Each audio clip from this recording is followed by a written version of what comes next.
Keep your on face always towards the sunshine and shadows will fall behind you.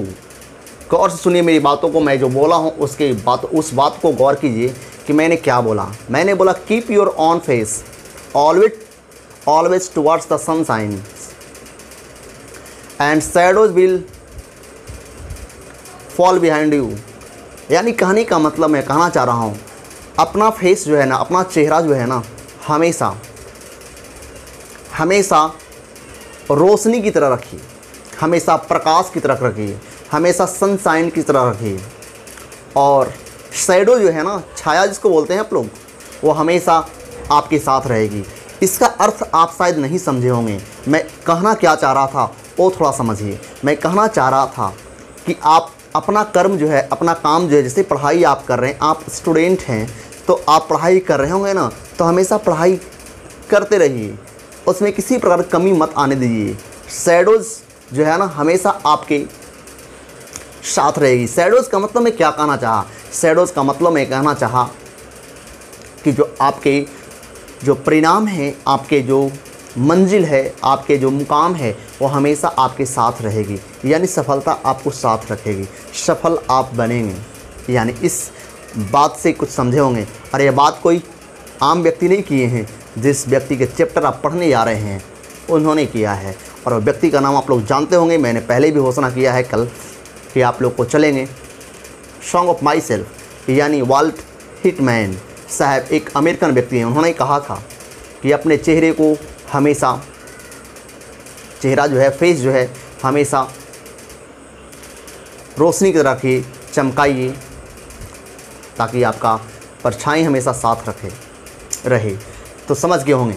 उन्होंने और भी कहा था, मैं उनकी कुछ बातों से, मैं जब भी चैप्टर शुरू करूँगा तो जो भी लेखक ने कुछ अपनी जो मोटिवेशनल थिंग बताया होगा उनकी बातों से करूँगा, ताकि आपके चैप्टर के साथ साथ उनके अंदर के इंडिविजुअलिस्ट यानी कह सकते हैं इंडिविजुअल चीज़ के बारे में पता चल सके। उन्होंने क्या कहा है, उन्होंने और भी कहा है, कुछ और भी महत्वपूर्ण बातों की चर्चा करते हैं और उसके बाद चैप्टर की ओर चलते हैं। उन्होंने एक और बात, बहुत ही मज़ेदार बात बोला था, और यह बात बोला था वाल्ट हिटमैन जब वे उनके देश में जब गृह युद्ध छिड़ गया था 1861 ईस्वी में, 60 में अब्राहम लिंकन वहाँ के राष्ट्रपति बने थे और उनके बनने के 1 साल बाद वहाँ गृह युद्ध फैल गया था। तो उन्होंने 63 में, यानी वाल्ट हिटमैन 63 में, उनके भाई 62 में घायल हो गए थे इस गृह युद्ध के दौरान। तो उन्होंने 62 में भाई से मिलने गए और 63 से उन्होंने एक वॉलंटियर नर्स की तरह काम किया था और वाशिंगटन डीसी में जाकर उन्होंने लाखों रोगियों को मदद किया था, लाखों रोगियों से मुलाकात किया था, उनकी मदद किया था और लगभग 600 प्लस 700 प्लस हॉस्पिटल्स का दौरा किया था। ये वॉलंटियर नर्स के रूप में भी काम किए हैं। उन्होंने उसी दौरान एक बात बोला था, बहुत ही दर्द में, यानी कह सकते बहुत ही दिल को चोट पहुंचाने वाली है, जो आपको सुनकर सुकून मिलेगा। और ये बात बोला था,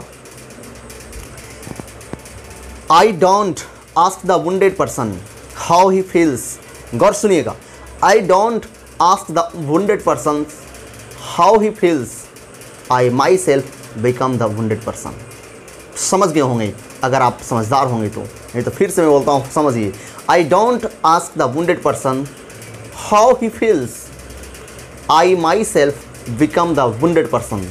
यानी कहने का मतलब वे कहना चाहते हैं कि मैं घायलों से यह नहीं पूछता हूँ कि आप कैसा महसूस कर रहे हैं।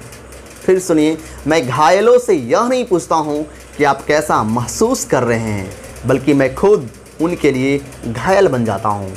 मतलब समझ गए होंगे कितने वे अच्छे व्यक्ति थे।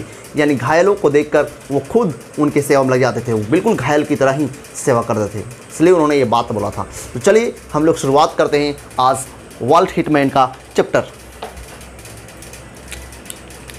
हम लोग आज जो पढ़ेंगे सॉन्ग ऑफ माई सेल्फ पढ़ेंगे।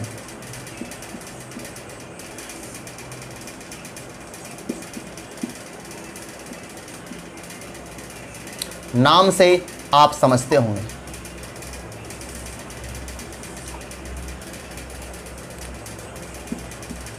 31 मई 1819 में इनका जन्म हुआ था। 31 मई 1819 में इनका जन्म हुआ। लाइन थोड़ा डिस्टर्ब कर देती है कभी कभी बीच में, तो हम लोग चलते हैं। आइए,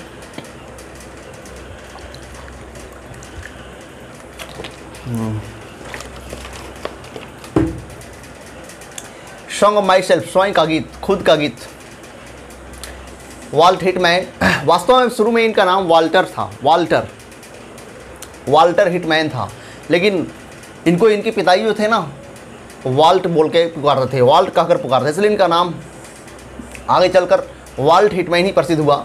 31 मई 1819 में इनका जन्म हुआ था और 1892 में इनकी मृत्यु हुई थी। इनका जन्म वेल्स हिल्स में हुआ था, यानी गांव का नाम है वेल्स हिल्स। वेल्स हिल्स नाम के गांव में इनका जन्म हुआ था, यानी याद रखिएगा वेटिंगटन शहर है उसके निकट पड़ता है, वेल्स हिल्स नाम के गांव में हुआ था। अब बहुत ही महत्वपूर्ण है प्रश्न, और इनका जन्म जो हुआ था वेल्स हिल्स नाम के गांव में USA यानी अमेरिका में हुआ था। याद रखिएगा अमेरिका में, यानी कहने को मतलब एक अमेरिकन थे। मैं बता दूं आपको कि इनके जो थे इनके जो मम्मी पापा जो थे, यानी कहने का मतलब इनके जो मदर एंड फादर थे, उनके 9 बच्चे थे और 9 बच्चों में इनका स्थान दूसरा था। 7 भाइयों में 7 भाई ये थे, ठीक है।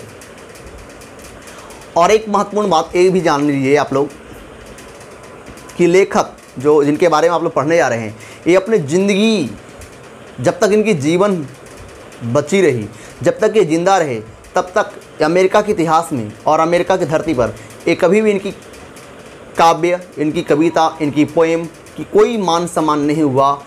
मरने के बाद बेचारे की कविता की प्रसिद्धियाँ प्राप्त हुई, कविता इनकी पोएम्स जो है प्रसिद्ध हुई, यानी मरने से पहले ये बेचारे अमेरिका में इनका कोई भी मान सम्मान पोएम्स का नहीं हुआ। तो अब आगे तो विशेष मैं बताऊंगा ही, तो गौर से सुनिए, बहुत ही महत्वपूर्ण है, बहुत ही इंपॉर्टेंट है। तो वही हिटमैन साहब का जो जन्म हुआ था 1819 में और मृत्यु 1892 में, कहाँ हुआ था? वेल्स हिल्स में। याद कर लीजिए आप लोग, USA यानी United states of America, United states of America. पूछूं मैं पूछूंगा भी, हिटमैन साहब का जन्म कब हुआ था? 1819 में। मृत्यु कब हुई थी? 1892 में, ठीक है। चलिए बताइए, इनका जन्म कहाँ हुआ था? वेल्स हिल्स नाम के गांव में। कहाँ हुआ था? किस देश में पड़ता है? USA में।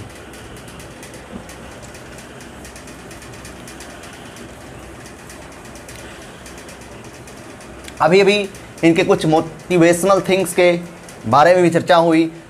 ये आप लोग को अपने शब्द समूहों से आप लोग को बहुत ही अच्छी बात देकर मोटिवेट भी किए हैं कि आप लोग इनको कहीं भूलिएगा मत। सबसे पहले जान लीजिए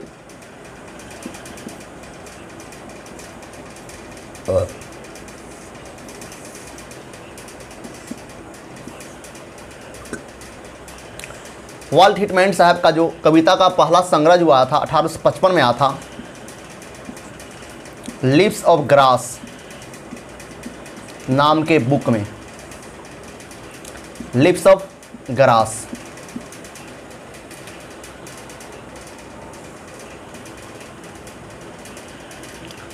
ये बहुत इंपॉर्टेंट है। वाल्ट हिटमैन साहब का जो पहला कविताओं के जो संग्रह आया था, एक बुक नाम दे थे टाइटल लिव्स ऑफ ग्रास, 1855 में आया था। और ये आपको बता दूं कि कविता का जो संग्रह है 8 बार इसको पब्लिश कर चुके थे, 8 बार पब्लिश कर चुके हैं।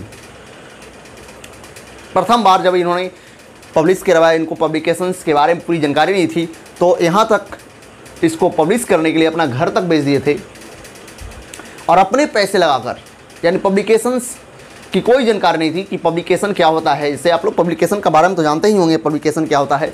जैसे आप लोग वही बुक पढ़ते हैं तो हर एक पब्लिकेशन का स्टूडेंट फ्रेंड रहता है, बहुत सारा पब्लिकेशन, किरण हो गया, बहुत सारा पब्लिकेशंस है ना। तो उसी तरह से इनको पब्लिकेशन के बारे में पहले शुरुआत में जानकारी नहीं थी, तो अपना घर बेचकर उन्होंने 1855 में पहली बार लिप्स ऑफ ग्रास छपवाया था। लेकिन क्या कहूँ आपको, दुख की बात है कि बेचारे का जब पब्लिकेशन हुआ, पब्लिश हुआ जब किताब, तो अमेरिका के लोग इनके किताबों को बिल्कुल ऑप्शन समझ गए, यानी बेढंगा, अच्छा नहीं, बेतुका, और कोई भी मान सम्मान इनको अपने देश में नहीं मिल पाया। और इस तरह से उन्होंने अपने कामों को जारी रखा और 8 बार के बाद, यानी 7 बार के बाद 8वां बार इनकी फिर से एक पब्लिकेशन जो है छापने के लिए इच्छा व्यक्त किया और फिर इनको छापा। फिर धीरे धीरे यूरोप के मार्केट में इनका पकड़ मजबूत हुई, लेकिन मरने के बाद फिर अमेरिका में भी पकड़ बढ़िया हुआ। लेकिन मरने तक, यानी जीवन जब तक बचा रहा, अमेरिका में इनकी कोई महत्व नहीं रही। किनका? इनकी कविताओं का, यानी हिटमैन साहब का कविताओं का।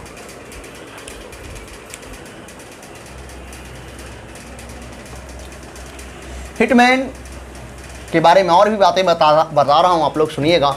हिटमैन जो साहब थे,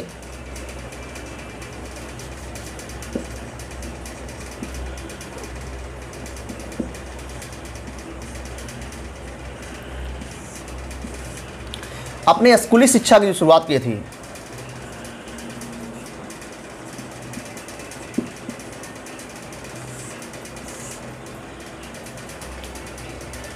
ये 11 वर्ष में शुरुआत किए थे और 11 वर्ष में ही जॉब भी इन्होंने काम करना भी शुरू किया था। वो भी कौन सी, क्या किस रूप में काम करना शुरू किया था? तो 11 वर्ष के पहले तो उन्होंने कारपेंटर के रूप में काम किया था, फिर ऑफिस बॉय के रूप में भी काम किया था, वकील के लिए काम करते थे। यानी 11 वर्ष में इन्होंने अपना स्टडी शुरू किया था और उसी साथ, यानी पढ़ाई के साथ साथ इन्होंने कारपेंटर का भी काम किया था। कौन काम किया था? कारपेंटर का भी काम किया था। तो चलिए विशेष हम लोग किताब से भी जानते हैं तो ज़्यादा अच्छा रहेगा, सीखते हैं हम लोग। तो आइए, और कुछ छूटा नहीं, हाँ, और हल्का फल्का बताते रहेंगे बीच में। आइए,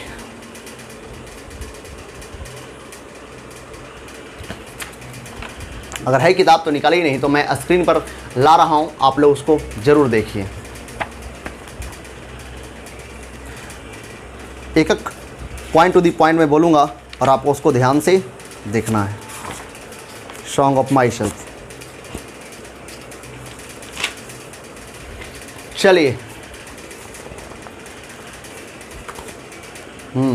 2 दिन लगेंगे, आज 8 तारीख है, ख़त्म करना है, ठीक है। सबसे पहले सॉन्ग ऑफ माई सेल्फ, माने खुद के लिए गीत। ऐसे व्यक्ति हैं जो बिल्कुल इंडिविजुअल, व्यक्तिगत कविताओं के रचयिता है, यानी खुद के बारे में, किसी खास एक विषय वस्तु के बारे में चर्चा करते हैं, इसलिए इन्हें इंडिविजुअल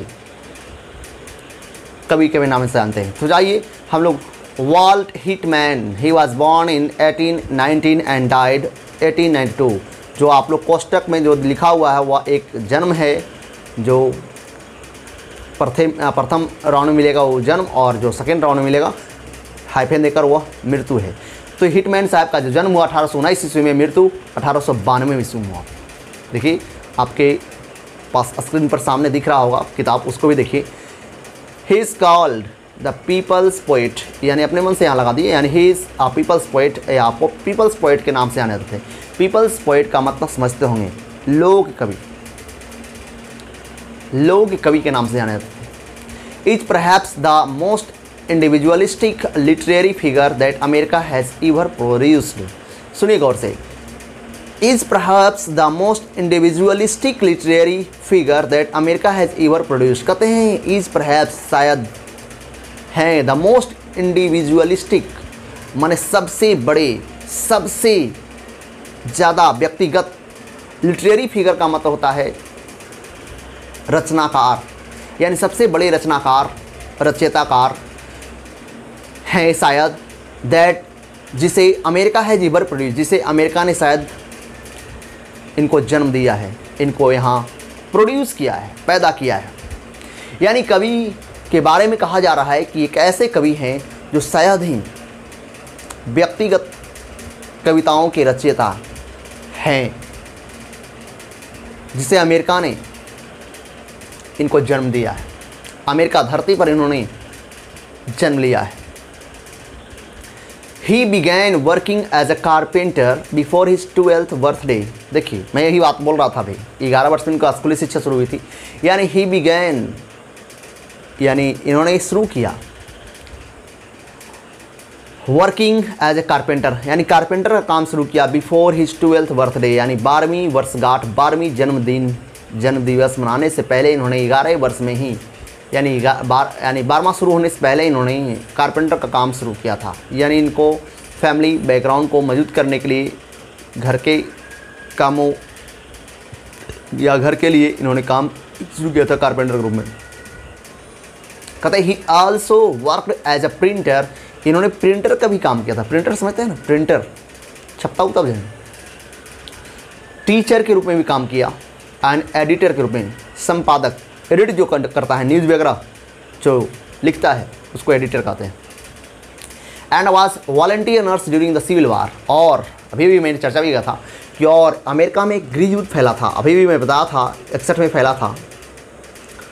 तो अमेरिका गृह युद्ध के दौरान इन्होंने वॉलंटियर नर्स, स्वयं सेवक नर्स, नर्स मन समझते हैं ना, नर्स तो स्त्री होती है, लेकिन वॉलंटियर नर्स माने खुद अपने आप को सेवा यानी रोगियों की सेवा में समर्पित होया था, उसको वॉलंटियर नर्स बोलते हैं। तो इन्होंने 1962 ईस्वी में इनके भाई, जब जॉर्ज नाम का भाई था, जॉर्ज सुन लीजिए, प्लस कहानी भी जानना जरूरी है, थोड़ा ज़्यादा अच्छा रहेगा, याद भी रहेगा। जॉर्ज इनके भाई थे। तो 62 में 61 में गृह युद्ध फैला था, 62 में वो घायल हो गए थे गृह युद्ध के दौरान। तो उनको देखने के लिए वो गए थे, और जब देखे और गृह युद्ध का जब उन्होंने देखा प्रचंड रूप, उसके बाद इन्होंने अपने आप को ढाला और गृह युद्ध में जो घायल व्यक्ति होते थे उनको मदद करते थे। और उसी दौरान 63 में वाशिंगटन डीसी का भी यात्रा की उन्होंने, लगभग 600-700 हॉस्पिटल्स का यात्रा किया, लोगों को सहायता पहुंचाया, और लाखों रोगियों से इन्होंने, लाखों घायलों से उन्होंने मिला भी। कौन? Walt Whitman. कौन? Walt Whitman. यानी सिविल वार का मतलब गृह युद्ध, सिविल वार का मतलब गृह युद्ध। हिटमैन्स पोएट्री, हिटमैन साहब की जो कविताएं हैं, all of which is collected, जो सभी संग्रह हैं इन लिप्स ऑफ ग्रास। अभी भी बताया था, लिप्स ऑफ ग्रास में इनकी कविता सब संग्रह है। पहली बार जब कविता लिखे थे तो लिप्स ऑफ ग्रास, जैसे अभी आप लोग रेनबो पढ़ते हैं, फट गया है दिखाते हैं, रेनबो पढ़ते हैं ना, तो रेनबो में बहुत सारे चीज़ों का, बहुत सारे प्रोज का, पोएम का जो कलेक्शंस है ना, तो उसी प्रकार से लिप्स ऑफ ग्रास एक वॉल्यूम बनाया था, किताब बनाया था। एक चीज़ बता दूं कि लिप्स ऑफ ग्रास जब बनाया था इन्होंने 55 में जब लिखा था, अपने खर्चा पर इनको छपाया था, उसमें पब्लिकेशंस के बारे में इनको पता होता नहीं थी, अपना घर बेचकर इन्होंने इसको पब्लिश किया था। तो उस किताब पर लेखक का नाम नहीं अंकित था, उस किताब पर लेखक का नाम अंकित नहीं था, बल्कि लेखक का फ़ोटो था, है ना। लेखक क्या था? फ़ोटो। ये सभी जानना जरूरी है। यानी इनका जो कलेक्शन है lips of grass is known for its free rhythms, यानी इसे फ्री रिदम्स के रूप में जाना था। फ्री रिदम माने लय, सुर जिसको बोलते हैं, यानी लय मुक्त के रूप में जाना था। लय समझते हैं, जो हम लोग गीत गाते हैं, गाना गाते हैं तो लय वो बैठता है ना, वो रिदम का मतलब होता है लय, और यानी फ्री रिदम यानी लय मुक्त। एंड लैक ऑफ राइम्स, और लैक ऑफ राइम्स के रूप में जानता है। लैक ऑफ राइम क्या है? राइम जो है ना, राइम भी एक प्रकार कविता है, कविता एक भाग है, कविता ही है। बच्चों कविता राइम होता है, ठीक है। तो राइम क्या है? राइम क्या होता है? इन्हें यानी कह सकते हैं लैक ऑफ राइम का चर्चा की है। राइम भी एक कविता है। राइम क्या होता है? तो राइम वैसा चीज़ होता है इसमें जो एक ही साउंड का जो वर्ड होता है ना, उसमें चर्चा होता है। यानी राइम में एक ही साउंड के वर्ड को चर्चा किया जाता है, यानी एक ही साउंड के वर्ड्स को इनकी कविताओं में जगह नहीं दी गई थी, यानी इसलिए लैक ऑफ राइम्स बोला गया है। लैक में होता है कमी, ऑफ राइम माने एक ही तरह के जो साउंड वाले जो शब्द हैं उनको जगह नहीं दिया गया था इनकी कविता में। किनकी कविता में? हिटमैन साहब कविता में। Hitman first published it at his own expense इन 1855। कहते हिटमैन साहब जो हैं अपनी पहली जो कविताओं जो लिप्स ऑफ ग्रास जो है उसको पहली बार जो पब्लिश हुआ, फर्स्ट पब्लिश्ड जो हुआ at it his on expense, अपनी खर्चा पर। मैंने पहले ही चर्चा कर दिया था कि अपना घर बेच दिए कविताओं को छपवाने के चलते। अब पहला बार जब पब्लिश हुआ था ना 1855 हुआ था।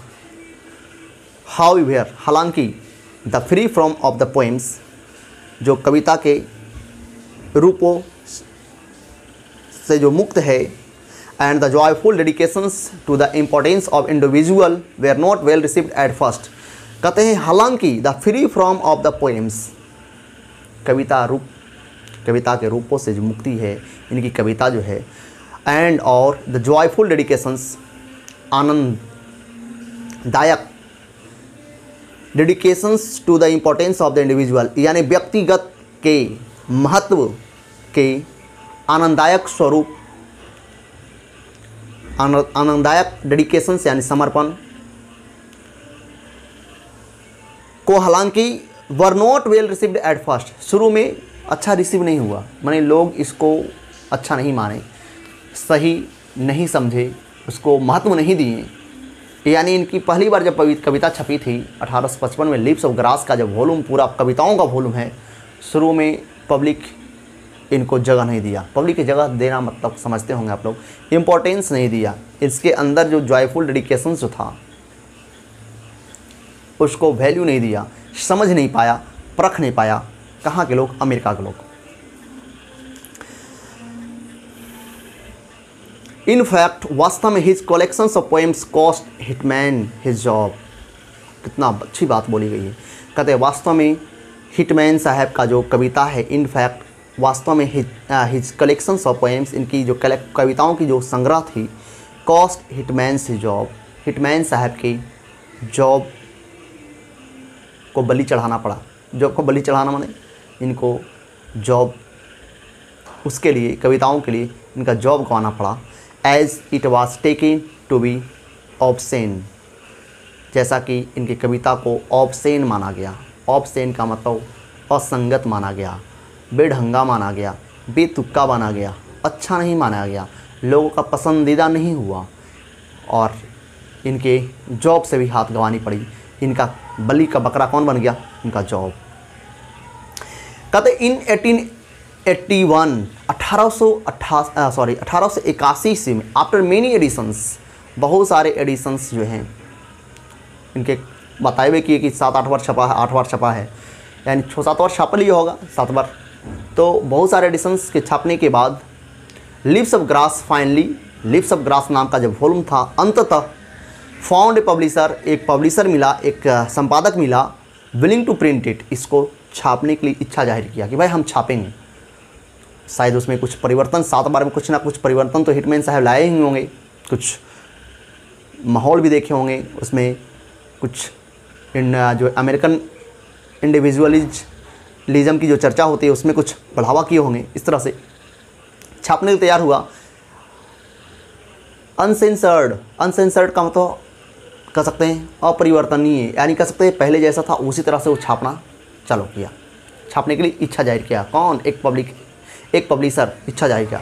Translations of this collections were enthusiastically received in Europe, और इनके जो कलेक्शंस ऑफ पोएम्स थे, उनके जो ट्रांसलेशन जो थे, उनका जो अनुवाद था यूरोप के मार्केट में, यूरोप के बाज़ार में बहुत ही वर इंथुसियास्टिकली यानी उत्साहित पूर्वक रिसीव्ड इन यूरोप में बहुत ही मांग हुआ।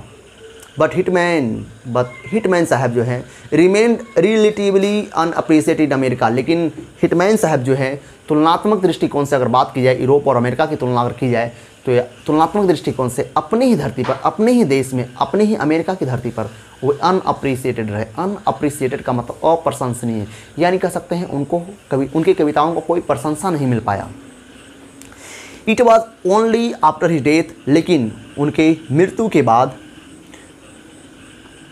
That he could win appreciation in America, मृत्यु के बाद he could win appreciation in America, way appreciation जो है अमेरिका की धरती पर प्राप्त की, प्रशंसा उनको अपनी धरती पर मिला, लेकिन मृत्यु के बाद यानी कहते हैं जिंदगी जब तक रही अमेरिका में उनका कोई महत्व नहीं दिया।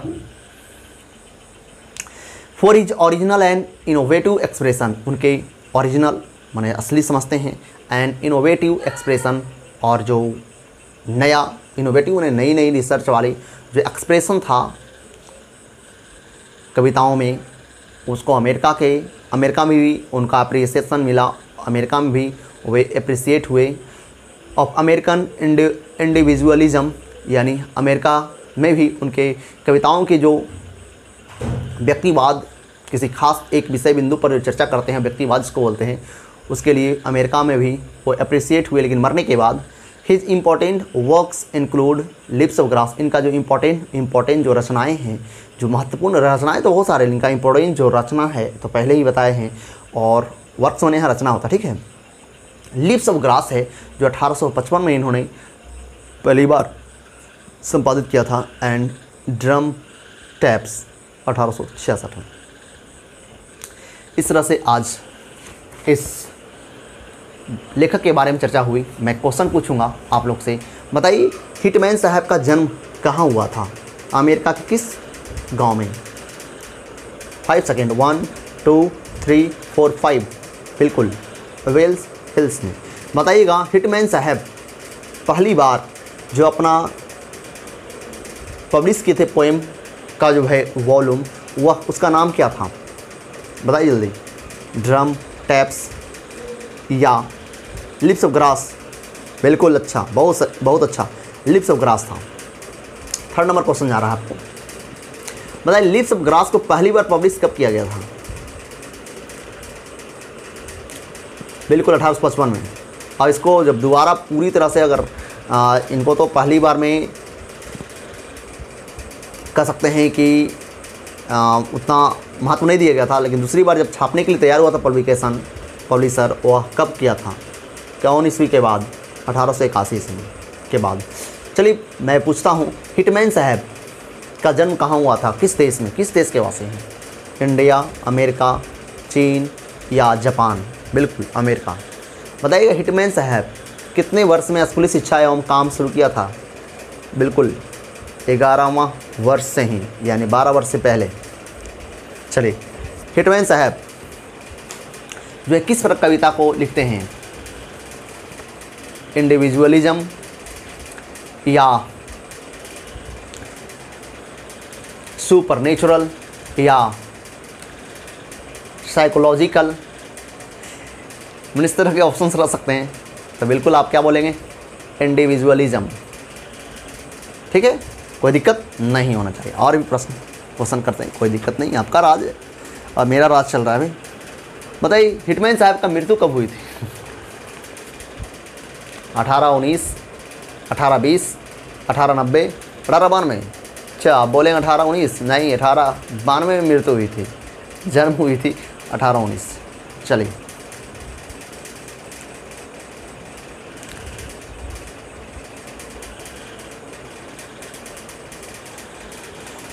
हाँ, वॉलंटियर नर्स के रूप में कौन काम किए थे? तो बहुत सारे लोग काम किए होंगे, लेकिन यहाँ चर्चा हो रहा है हिटमैन साहब की। चलिए मिलते हैं फिर 9 तारीख को पोएम के साथ, 9 या 10 को पोएम समाप्त। Okay, that's all.